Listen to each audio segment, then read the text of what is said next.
We're rolling. I'm here today at Irvine Lake for the Orange County Fire Authority's rollout of these two new beautiful Firehawk helicopters. They're going to be based at the Fullerton Airport at station, I believe, 41 over there. Yes, sir. So I'm here. I'm going to let this fire captain, this chief pilot, introduce himself, and then we're going to take a little bit of walk around the aircraft and hopefully end up in the cockpit with a few questions. So thank you very much for your time, sir. I'll let you just introduce yourself and then say anything you want to about the aircraft, and then we'll take a walk around. Pleasure. Good morning, everyone. My name is Cody Hamann. I am the chief pilot for Orange County Fire Air Operations Station 41. And we're here today kind of rolling out the new aircraft, our new acquisition to Orange County Fire. And that is the S-70 behind me, S-70M Firehawk. So officially going into service today. This is one of two. The other aircraft is over here behind us. And we're excited to put these into service to help the county. Well, very good. I'd like to now take a little walk around with you, if you don't mind, and have you point out some of the features of this aircraft. Certainly. I'm very interested in the difference between the S-70 standard Blackhawk and what is done with this to make it a Firehawk. Okay. And maybe some of the, I call them accessories, but however you want to categorize that, of things you've had added to this by United Rotorcraft. Certainly, yeah. United Rotorcraft was our completion center that did the mods on this aircraft. S-70 Firehawk. So the difference between the Firehawk and the standard Mike model or previous Blackhawk generations is really just some of the modifications that allow for the addition to fire tank and some of the other equipment that we carry. So obviously, when you look at the aircraft, the thing that stands out the most for anybody that's familiar with the Blackhawk is the stance, right? The stance is significantly higher. And what United Rotorcraft has done is modded the support struts that basically extend the aircraft 22 inches above the ground. And in doing that, it allows the aircraft to accommodate this tank that's built by K-Walk Aviation. And the tank is a 1,000 gallon tank that allows us to carry water to and from a fire to be effective. So the difference obviously in our previous generation aircraft, some of the older Bells we have, is the capacity in that aircraft is somewhere around 360 gallons. And really just due to limitations, we're usually able to carry a lot less than that, depending on where we're at in a fuel cycle. So let's say it's 250, 300 gallons as where we come into this aircraft, and it's immediately close to 1,000 gallons. So a significant difference. Effectively, one drop is equal to 3 drops on our previous Type 2 Bell 412 helicopters. So big difference there. Yeah, and how long does it take to fill up the tank? I imagine you always use a snorkel to fill it up? Yeah, so we'll walk around if you want. We can take a look at the other side. It's got a retractable snorkel that extends 12 feet below the tank. It does, the retractability is obviously for airspeed purposes. When it's fully up and stowed, the aircraft really has no airspeed limitation as opposed to the aircraft that have the fixed snorkels that hang down. So once that snorkel is fully retracted, we're able to pick up our airspeed, get up to around 145 knots. So it's quite a big difference as opposed to our older aircraft at 100. The pump itself is very powerful. It's 1,000 GPM, so 1,000 gallon per minute pump. So in essence, we hover over a dip site. Takes us about 1 minute to completely fill the tank. So very, very good. Yeah. Is there anything else that's customized by United Rotorcraft on this side that you can see, including what we have under the So yeah, we've obviously done some additions. We can kind of take a look here, starting really up at the top. If you see the conical filters there, those are built by Aerometal, and they're what we call IBFs, or inlet barrier filters. Standard Blackhawk doesn't come configured with those. We purchased those really as a precautionary item. Obviously, we're operating in a dust environment, fire, soot, ash, just a lot of particles and debris that we're flying in and around. And so these barrier filters are going to help provide longevity to the engines and ensure their continuous safe operation. So that we feel is an excellent addition, and we're really one of the first, I think, after San Diego to do the the barrier filters on the Firehawk. So I love that. That's something I wouldn't even have thought of Yeah, or noticed, or you don't even see in literature. I mean, it's just kind of studying. I never saw that even as a factor. So that's typically, awesome. yeah, they have something that they call on the engines without the IBF filters. They have something called an inertial bypass system. So even the other aircraft here, an inertial bypass system basically just accelerates air kind of around the intake. And the theory is that it keeps particles and debris out of the engine, but it's not as effective as obviously having the filter prior to the inlet. Because, you know, if you ingest, there's been cases in other counties where they've ingested, you know, larger debris, birds even. We all remember that case of the Hudson River, right, where they ingested birds. So the idea is it prevents that type of catastrophe from happening. So well, big addition for us there. Yeah, that sounds like a great feature to me. Absolutely. What else do we have in the front here? I believe underneath, you might be able to talk about the whatever you have there. Sure. So moving forward here, you can see underneath the aircraft, that light right in front of us there, that's Trekka system. We call it basically a night sun. So it's a searchlight, very, very high powered searchlight that has some pretty neat features to it as well. This system, down the road, you know, we intend to, how do I go into this? The aircraft is actually equipped with provisions that will allow for a FLIR camera or a forward-looking infrared. And so this system can communicate with that forward-looking infrared. We can mark a target with FLIR, and then that system will slave to that target and just maintain an illumination on whatever we tell it to as we fly around and not have to hold the light on it. So it's a very trick system, really nice, very powerful. It's got infrared filters, yellow filter, and then our just standard white configured lighting with the option to obviously add more filters, up to 6 different filters. So that's great. So a FLIR system is on your wish list? FLIR system will be down the road, but currently it's equipped with the provisions for. So we did have them at least add the ability to just simply mount up the FLIR when we get it. This system does actually get very hot. So the Trekka system, the searchlight, gets very hot, and because of that, there's a weight on wheels switch. So when the aircraft lands, that weight on wheels switch actually cuts off the power to the searchlight, therefore preventing any inadvertent like overheating, and then also touching vegetation where potentially could light a fire, right? The irony of that, where a firefighting aircraft has potential to create brush fires just simply by contact with a hot light. And so that's your main concern about igniting a fire on the ground, would be the heat of that major Trekka system. Yeah. Well, very good. So that's an aftermarket lighting. Obviously, you still have the 2 standard. On the right side here, or aircraft left side, is a landing light, and then over here you've got a steerable searchlight, and those are standard to the S-70. Okay. Is there any sort of a public address system? There is, on this aircraft? Actually, you can see right here on the supporting struts on each side there, you've got where am I here? Let's see. Right over here below what we call the wigwag lights. Okay, yeah.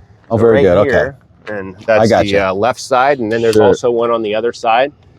And so we have the ability to either use voice and address, obviously public address. We have activated onboard sirens where we can obviously alert crews on the ground if we're coming in to make a drop.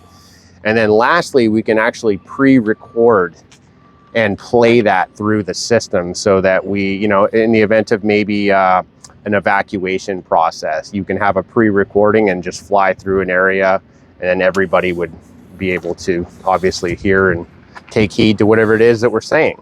That's great. Seems like you guys have thought of pretty much everything. Very neat, for sure. It's a great system. Incredible. All right, so walking around, take a look at a few more things on this side. Aircraft, obviously, on this side, we noticed the rescue hoist up top. Here. Yeah, not a great picture. Yeah, just here we go. And I'm don't have the sun in my face. Perfect. There we go. Very good. Okay. Yeah, so we've installed a rescue hoist on this aircraft, obviously with the intention later on down the road to be rescue, fire, serving the needs of the county. This is a Goodrich hoist, similar to what we have on the 412. So there's some familiarity, I think, from our maintenance side. It kind of allows easy operation. Crews are also familiar with this. So it's been an effective system for us. We use the hoist in areas that generally we would not be able to land the aircraft, right? So if you're in a confined area, a canyon, box canyon or something like that, where the aircraft actually can't come down and make a safe landing, then the rescue hoist is going to be our option for that. So we'll do that using a rescue medic that flies on board with us. They're all trained in those type of evolutions. So going down the hook, up the hook, using rescue Stokes baskets, something we call a screamer suit. If the person's still mobile, we can put them in a suit and have them come up with the rescuer. So there's different options there, but it's a tool, and it's an effective tool for this aircraft. So that's awesome. What else on this side? So here's the snorkel here. I know we had talked about that a little bit. So you can see the snorkel pump. This is the head here, and then the reel is actually behind this little blocker here. And it's basically a soft tube, right? So the tube, when it's deflated, is really just a flat piece of material, rubberized material with cables that support it. And as we extend the snorkel, that's just done through a switch up front. The snorkel can extend down to 12 feet. We'll put it into the water, and then once we activate the pump, then the hose obviously inflates. And so, as we said before, it's 1,000 GPM, very fast, very effective pump. And once we're finished up, once we have the water that we need on board, we simply reel the hose back up, head comes back up and stows, and then we're off to the races with no airspeed limitation. Yeah, you're not trailing the snorkel like you're saying. Right? Yeah. If there were to be a real failure for whatever reason, then the airspeed limitation becomes 60 knots. Where this aircraft's capable of about 145 to 150. With a snorkel down, it's only 60. So you can see it's a big difference. That's very significant. Yeah, especially when you're in a hurry to get somewhere, right? Very, very significant for sure. Okay, we're doing pretty good on all the customizations. Do you see anything else here? We'll just we'll take a look around the back of the aircraft. Absolutely. And then go inside. But do you see anything else here worth? There's actually another system that's probably worth talking about here. So we were the first to do it. We did install cameras that are located in various positions throughout the aircraft. Those cameras are linked to our multifunctional displays up front for the pilot, and then also on a portable tablet we call the GTAC system for the crew in the back. And so situational awareness, those cameras come into play. They're really useful for that. We can observe our doors, our tank doors from behind the aircraft. We can observe the hoist, and then also the rear of the aircraft. So I'll kind of show you the three locations. Sure. Up here on the hoist, you can see that little wire coming off of it and facing down. Yeah. So a little lipstick camera that faces down. It's got a fisheye lens, very wide angle. And obviously for the pilots up front, we can observe hoist operations by simply pulling up that input on our multifunctional display up front. It's a really nice system. And it's really just for situational awareness. Sure, and safety. Safety, absolutely. Yeah, it's a way to always clear the aircraft, right? Having additional cameras on it. So I mean, it's a big aircraft. There's a lot of machine behind us that we really like to have an idea of, where everything is, how close are we to obstacles. And so that gives us an additional ability to really maintain that level of safety.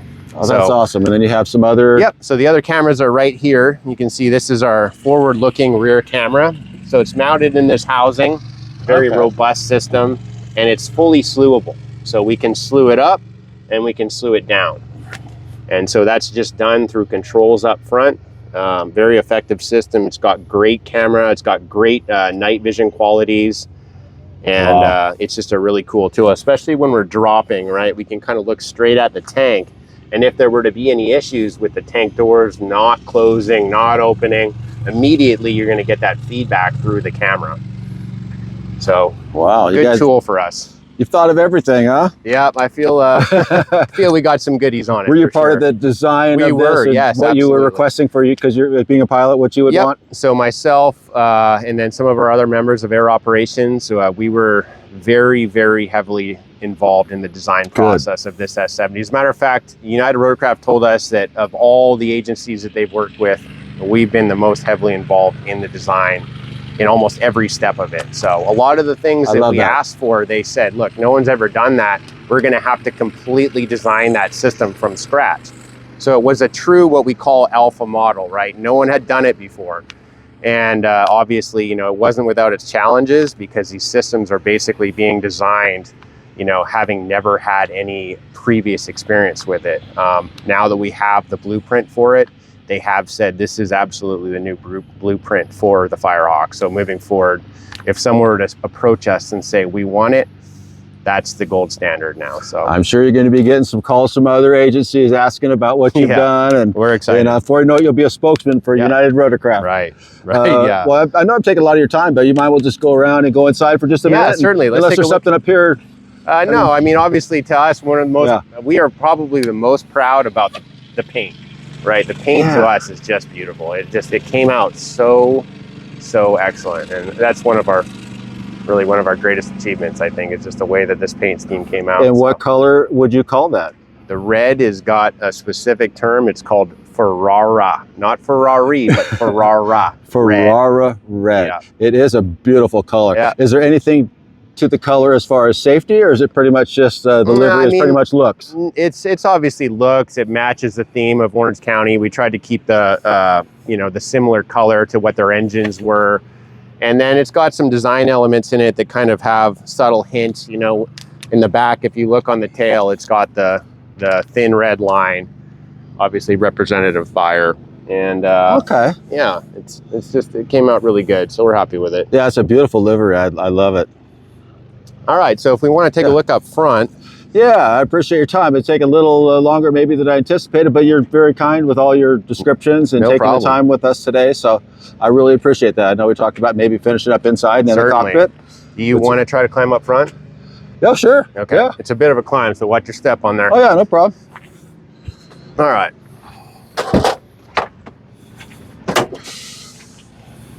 So this collective is stowed right here. You've got a handle here. Okay. Foothold here.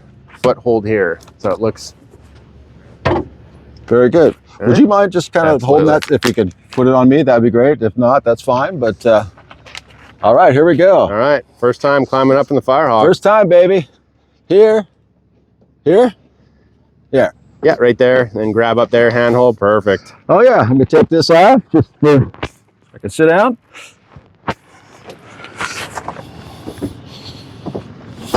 Ouch. As big as the aircraft is, there's not a lot of room up front, is there? Yeah, for a big guy like me too. Yeah. Well, very good, sir. Thank you. You got it. You gonna come on in and join me for a minute? Sure, certainly. We'll jump up on the other side.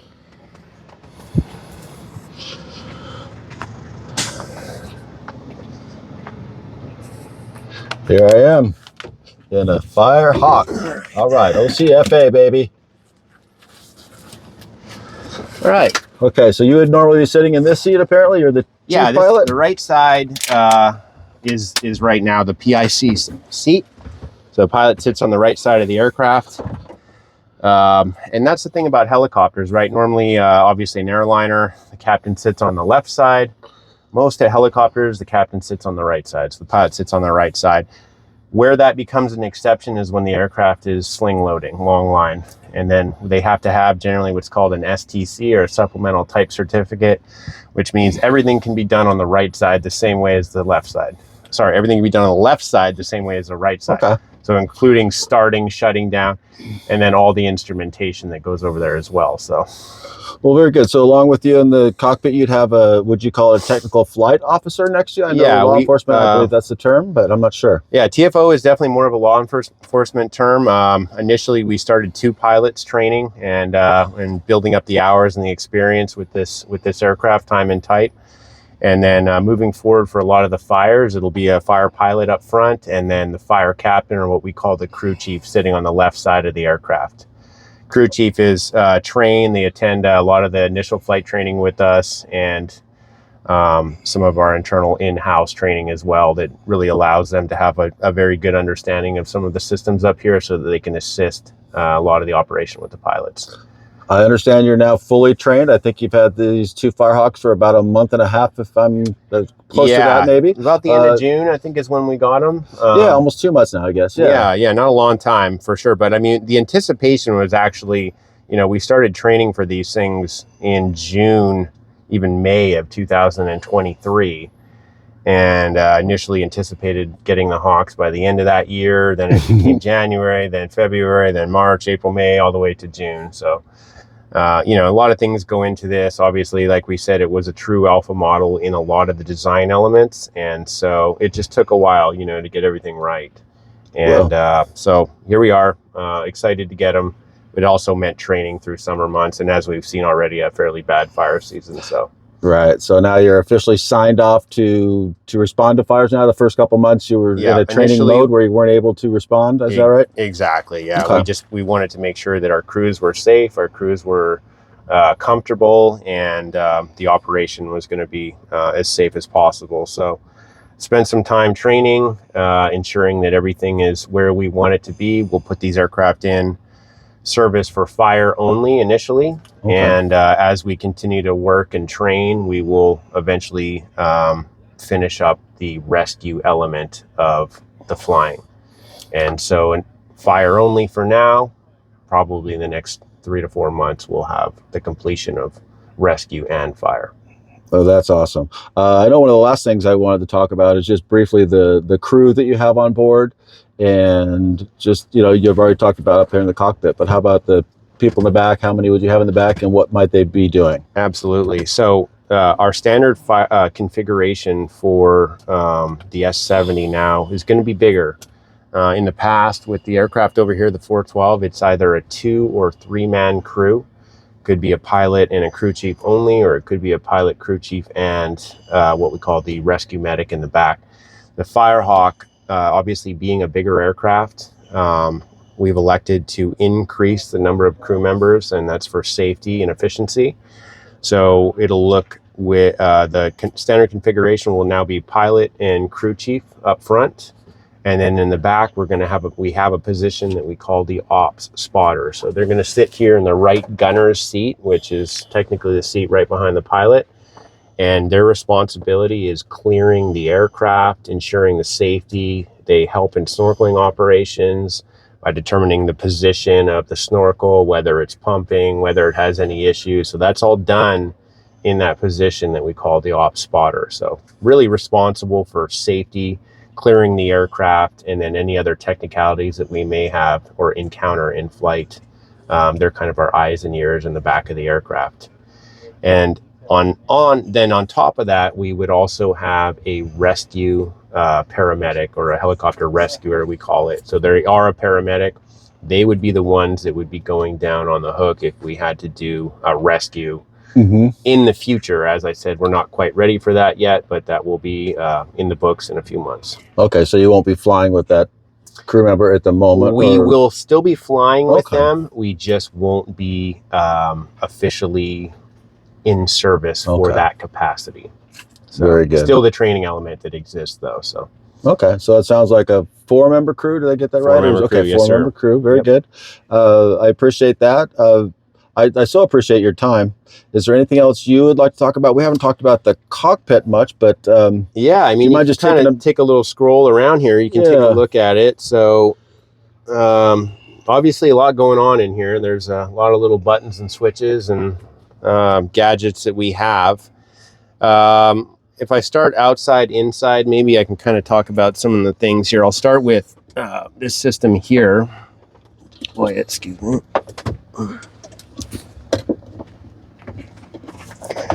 Stuck. There we go. All right, so this screen right here is Macro Blue is the name of the company, but what it is, it's an integrated system that works with our ALDS, which is automatic liquid dispensing system, and this is really our control for our tank, or our water tank. When we turn this system on, we can power up this screen, and it gives me an indication immediately of how much water is in the tank, the position of the snorkel, and then also the hydraulic pressure that's associated with the doors. So it's immediate feedback. It also counts drops. It will talk about coverage levels.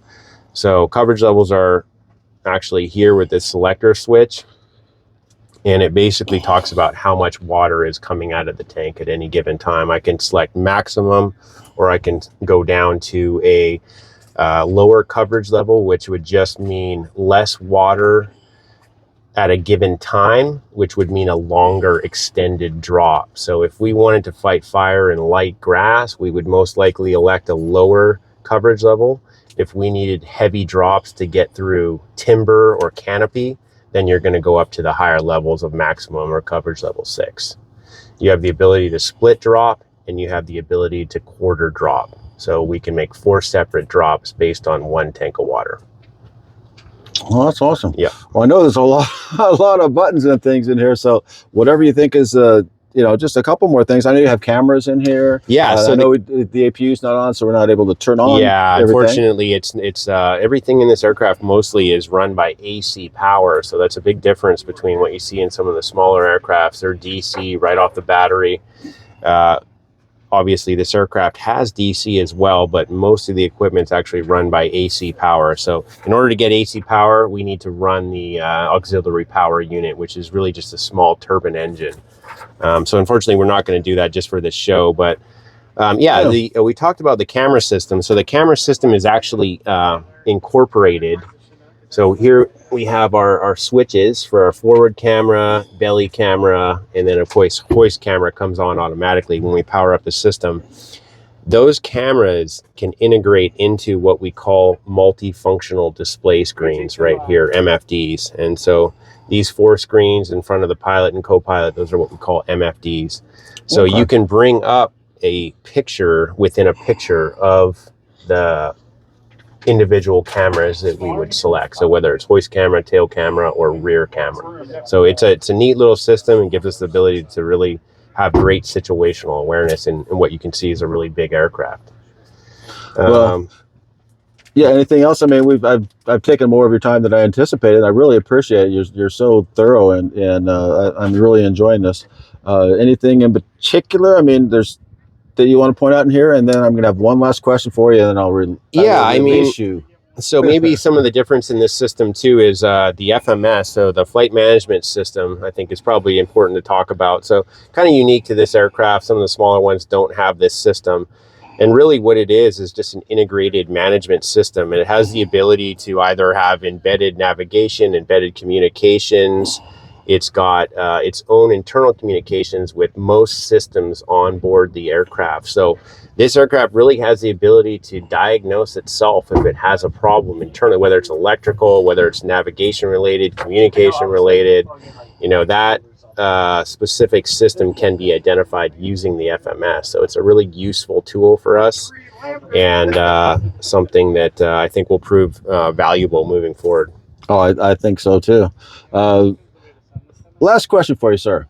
Yes, sir. Night vision. Are you going to be having that type of capability? Oh, yes. And if so, how long into the future might it be before you would be able to be doing night vision? Yeah, we're fully equipped and also ready for night vision. Yeah, so that will be the aircraft will go into service day and night. Night vision has been part of the air operations at Orange County really since 2008. So it's the same thing. It just transfers over to this aircraft. Everything was built on the premise that it would be flown at night using night vision goggles. So of course, coming out of the military, most of these systems don't need to be modified for it. Mm-hmm. It's already equipped night vision. So meaning specific filtering is already applied, right? Night vision is very sensitive to light. So part of that night vision goggle system is really also the onboard systems. They need to be filtered in a specific way so that light doesn't pollute the goggle and really wash out or kind of blind you, I guess. I know I'm using terms that some of you may not be familiar with, but the onboard equipment and the lighting is as important as the goggles themselves flying. So, okay. But of course, this is a military aircraft, and the intention always has been to fly at night. So these will be fully serviceable at night as well for dropping water. I love to hear that, because I know isn't that a good time to fight a fire too, when it's not as active and you could knock down. Yeah. Once the heat of the day goes out, usually the wind dies down, right? A lot of the wind is driven by heating, solar heating. And so when we get into the nighttime operations, generally the wind dies down, the heat index comes down, the humidity probably goes up, right? So all those things are are definitely beneficial to firefighters on the line. And so nighttime water dropping is actually usually a very effective way to combat a wildfire. Oh, that's great. Well, I must say I appreciate your time. You're much more gracious and courteous and informative than I was talking about. I talked about a 5 or 10 minute interview, and we're well past that. But I very much appreciate your time, sir. You got it. Thank you very much. Thank you for what you do too. Cheers. Thank I you very appreciate much. that. You got the best job in the world, as far as I can tell. What do you think about that? Best job in the world. I know. All right. Have a great day. Thank you.